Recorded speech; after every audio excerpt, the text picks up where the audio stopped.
Il est 7h30 en temps universel, tout de suite. Vous l'avez vu sur les réseaux, on vous l'a raconté. Bad Buzz sur Africa Radio. Et aujourd'hui, on s'intéresse à l'affaire Yvonne Idamange. Qui est-elle ?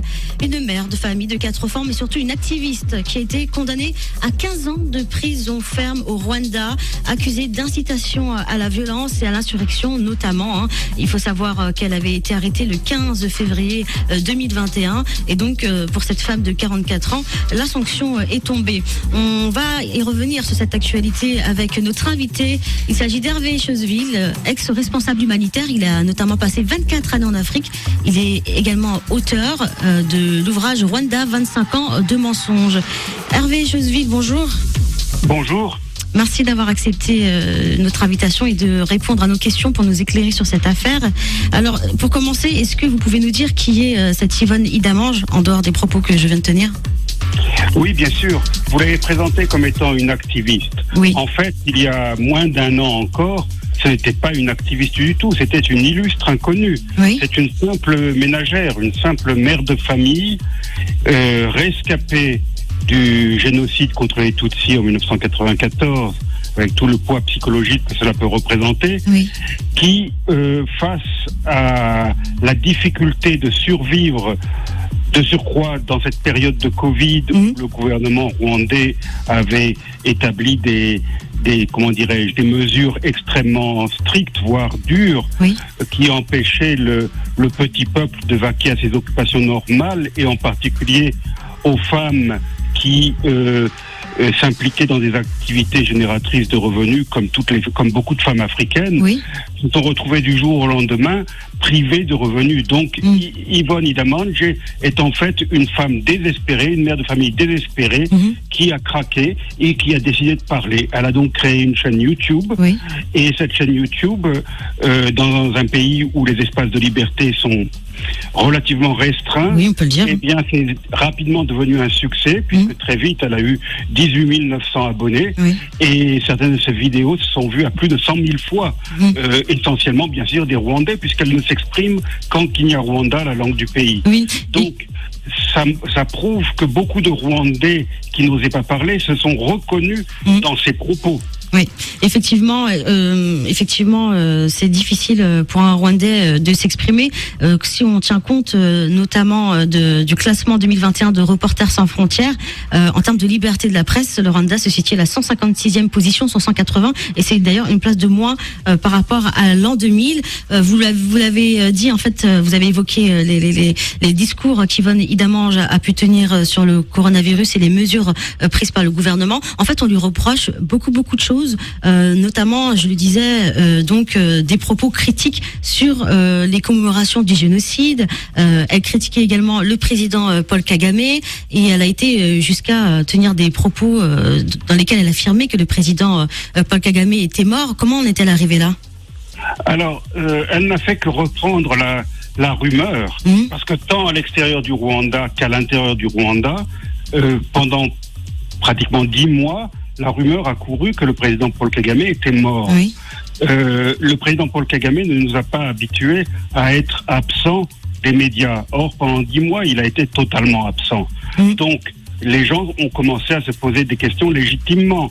Mais la différence entre le Rwanda et la Corée du Nord, c'est que quand Kim Jong-un disparaît plus d'une semaine, des tas de spéculations commencent à courir dans les grands médias internationaux, alors que là, les grands médias internationaux n'ont pas fait état de cette mort possible du président. Oui. Alors naturellement, Yvonne, en tant que citoyenne rwandaise, je pense qu'elle avait parfaitement le droit de se demander qui était à la barre du navire Rwanda. Après, la différence est dans la supposition et l'affirmation, parce qu'elle, du coup, elle était dans l'affirmation sans preuve.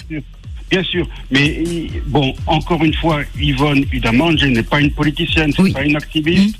Ses discours sont d'ailleurs assez désordonnés, pas très construits. Oui. C'est la voix de la rue, tout simplement, la voix de la rue. Et ça existe partout dans le monde. Et effectivement, quand on ne voit pas son président pendant 10 mois, on peut légitimement se poser des questions. Donc effectivement, elle est certainement allée trop loin dans ses affirmations. Mais elle n'est pas le seul à l'avoir fait. Effectivement. personnes, dont des personnalités rwandaises de la diaspora, ne sont pas gênées pour affirmer que Kagame était mort, effectivement. Mais il n'y a pas que cette affirmation. Yvonne Idamange qui accuse Kagame d'avoir mis en place une dictature, d'instrumentaliser le génocide de 94, d'avoir transformé les mémoriaux du génocide en attractions touristiques. Oui, ça fait beaucoup de choses, effectivement, vous pouvez le dire. Oui. Et du coup, je le disais, elle a été arrêtée le 15 février 2021 et donc la sanction est tombée pour elle. 15 ans de prison ferme, une réaction à cette condamnation on peut dire quand même reste disproportionnée. Hervé Je vais vous Choseville. faire un aveu. Oui. Ma première réaction, ça a été de me dire, eh bien, elle s'en est pas trop mal tirée. Ah oui. Parce que tant d'autres Rwandais ont payé de leur vie ce genre d'audace.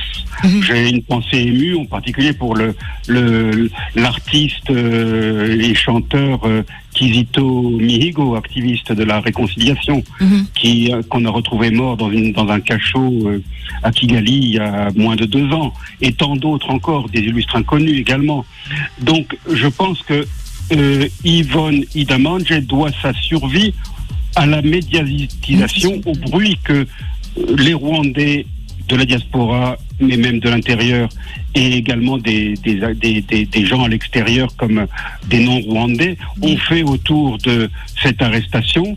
Eh bien, je pense que ça a empêché les autorités rwandaises de commettre le pire. Bon, naturellement, ma seconde réaction, c'est de trouver cette condamnation disproportionnée avec les faits qui lui sont reprochés. Elle aurait dû au pire être condamnée à une peine de prison avec sursis. Et certaines des accusations étaient d'ailleurs risibles. Par exemple, surtout quand on a vu les images de son arrestation, elle a été accusée d'avoir blessé un policier alors qu'elle était toute seule, entourée de policiers beaucoup plus grands et beaucoup plus forts qu'elle lors de son arrestation. Oui, les faits ont été grossis. Donc, bien sûr, cette condamnation est disproportionnée et je pense qu'il faut faire beaucoup de bruit autour de cette condamnation, surtout qu'elle survient juste une semaine après la condamnation très lourde, encore plus lourde, contre l'homme qui a inspiré le film Hôtel Rwanda. Oui. Ce sont des cas emblématiques. Ce sont aussi des arbres qui cachent la forêt, parce qu'encore une fois, il y en a beaucoup d'autres. Mais surtout, un point important sur lequel je tiendrai à insister, c'est le fait que le cas emblématique d'Yvonne Idamange brise le miroir ou brise la vitrine du régime de Paul Kagame. Parce que depuis des années, voire des décennies, ce régime met en avant la place qu'il a accordée aux femmes, mettant en avant le fait que son Parlement a une majorité de femmes, son gouvernement également. Et cet aspect des choses est souvent loué dans la presse étrangère.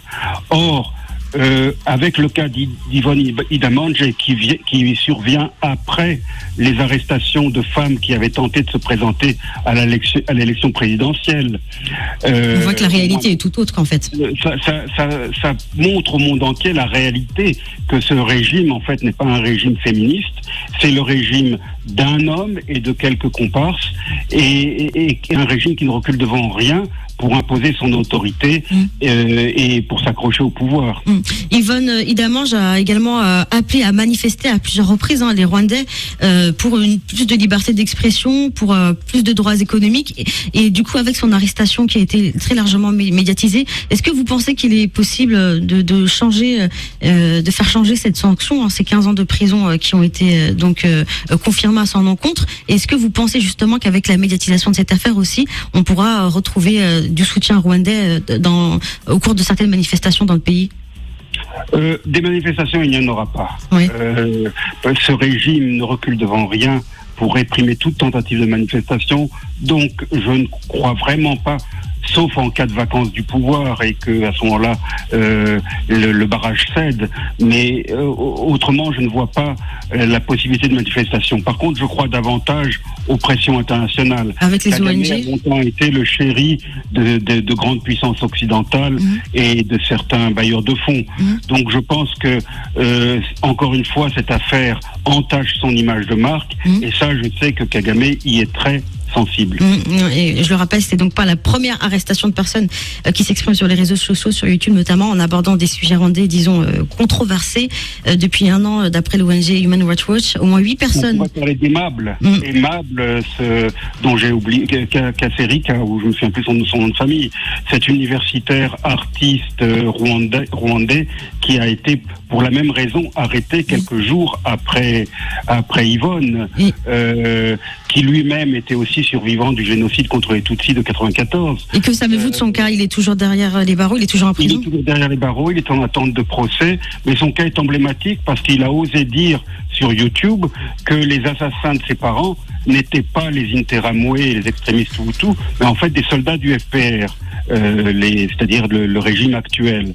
Et ça, naturellement... Accusation beaucoup plus lourde et beaucoup plus sensible. C'est impardonnable au Rwanda de dire des choses pareilles. Et vous connaissez bien le Rwanda, je le disais, vous êtes l'auteur de l'ouvrage. J'ai croisé le chemin de Paul Kagame à plusieurs reprises, et donc oui, effectivement, et c'est pour ça, c'est ce qui m'avait d'ailleurs poussé à écrire ce livre que vous avez mentionné. Rwanda, 25 ans, de mensonges. Chaque année de mensonges, oui. Merci beaucoup Hervé Choseville de nous avoir éclairé sur cette affaire. Merci.